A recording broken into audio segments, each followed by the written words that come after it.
FLIKO! Ghost Gopher said, "Hi Kenny, can you briefly explain your mixing process? Do you bounce tracks with all your effects on, including reverb and delays, or does your engineer add that later? Also, do you bounce stems of every track individually? Much love, Nate." Does anybody want to know this? Is this something that people actually want to know? Because I was late for stream today because I was bouncing stems. Okay, so this is how mixing works for me. The majority of my records are mixed by Alex Toomey. Besides that, I work with Jeff Ellis a bunch. I've worked with Ali on a ton of stuff. Yes. My process is the same for everybody unless the engineer specifically says something to me. Unless the engineer says, "Kenny, can you send me the session? Can you send me the wet vocals? Can you send me a certain thing?" I send everything the same way. Someone said, "Why do you not mix?" I have mixed certain shit that's come out in the last couple of years from me, but not everything. Here's my process. With the beat, I send absolutely everything exactly how it is. Everything.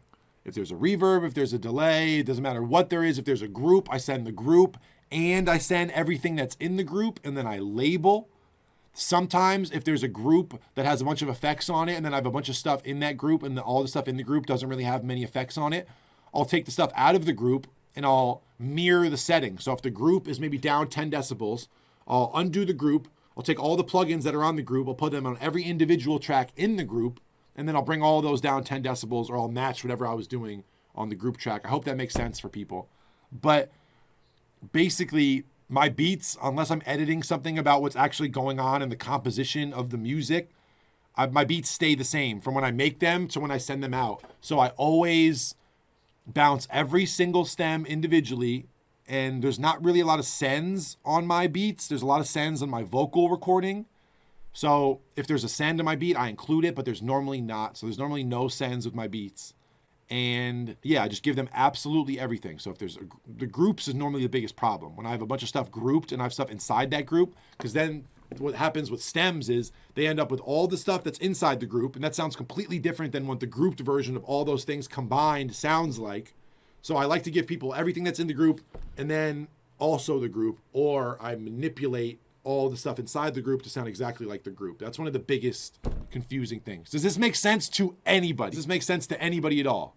All right, so I'm trying to explain that. But yeah, with the beats, I leave everything. I don't change anything. I don't get rid of anything. I don't leave any room for the engineer to say, "Oh, I'm gonna add a delay here or reverb here." My beats are my beats. They sound exactly how they sound in the mixes, with a little bit of limiting, a little bit of EQ, a little bit of tidying up. But there's nothing creatively that's getting done to my beats, except unless Toomey and I decide on a certain thing. Like with Foot Fungus, Toomey would get really creative with like crystallizers and certain panning effects and certain stuff, but I was like, "Yo, go nuts." A lot of the time I give everything laid out exactly how I want it to sound in my mixes. I'm not leaving a lot of room for the engineer to pan or put effects on something or touch my stems. Never. With the vocals, completely different story. A vocal chain for most mix engineers consists of the same thing. They're using some type of EQ, they're using something to DS, you know what I mean? They're using some type of compression probably somewhere, they're using some kind of peak reduction somewhere. A lot of the time, what different mix engineers are doing to the vocals, they have their own way of doing it, but there's a lot of similarities. For me, I really trust all the mix engineers I work with, especially with the vocals. My beats are very specific. How I like my 808s, how I like my percussion, the swing on my drums, the sound choice, the levels within the beat, all that is on me. But when it comes to vocals, when I hear certain Kendrick vocals that Ali has done, and I'm going to mix something with Ali, I go, "Okay, yo, here's the dry vocals, do your thing. I need this to feel like a real strong rap vocal. I need this to feel really crazy and trippy. I need this to feel like a really big gospel thing." Whatever it is, you give notes and you tell them what you're going for. But I send my vocals dry. When I say dry, I mean, if there's auto-tune, yes, I leave it on. If there's panning, yes, I leave the panning. If there's like a distortion or an effect on the vocal, a phone filter, something like that, I leave that. Anything that's an effect or a creative thing, and pitch modulation, pitch affecting, any like tuning on the vocal, I leave all of that.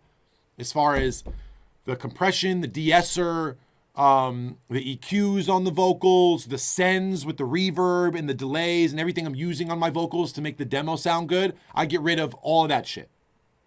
So the only things I print are my effects and the tuning. That's all. When I say print, that's all I leave on my vocal stems. So like my vocal stems will be panned and they'll be arranged exactly how I want them. And they might have like some distortion here or there. Or they might have phone filter or things like that. But there's absolutely no like vocal chain, if that makes sense. Processed dry, someone said it. That's probably the right way to say it. But I leave the creative stuff on, and basically I get rid of all the technical vocal sculpting stuff. And some engineers will hit me back and say, Kenny, I really like how that vocal sounded. Can you send me your whole mix? So there's a lot of times where my vocal chain might actually end up in a mix or incorporated in a mix, or they might duplicate what I did in certain areas of what I was doing with my vocal demo or my vocal production, and they'll recreate it. But yeah, none of this stuff is really complicated. It sounds complicated because it's all kind of up in the air right now, and I'm not showing you what I'm talking about.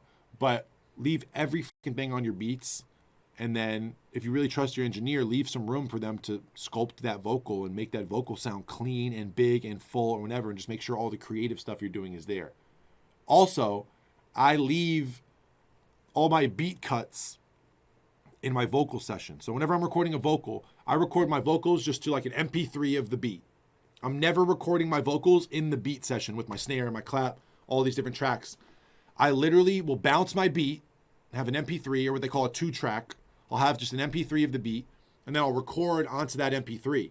So when someone's recording, all that's in the session is their vocals and a MP3 of the beat. And when I'm doing that, I might cut the beat out for a second. I might rearrange where the beat goes. Oh, I might need this part of the beat over here. I might do all that.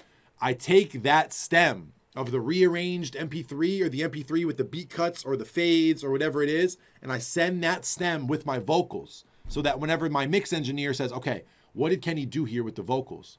They can play the demo version of the beat with the vocals, and they go, oh, okay, 40 seconds, he cut out all of the beat so that the vocal can be heard. So then they'll go back into my beat stems, and then at 40 seconds, they'll make the beat cut that I made in the stems. I think I'm getting too complicated. Let me shut the f*** up. That's enough for today.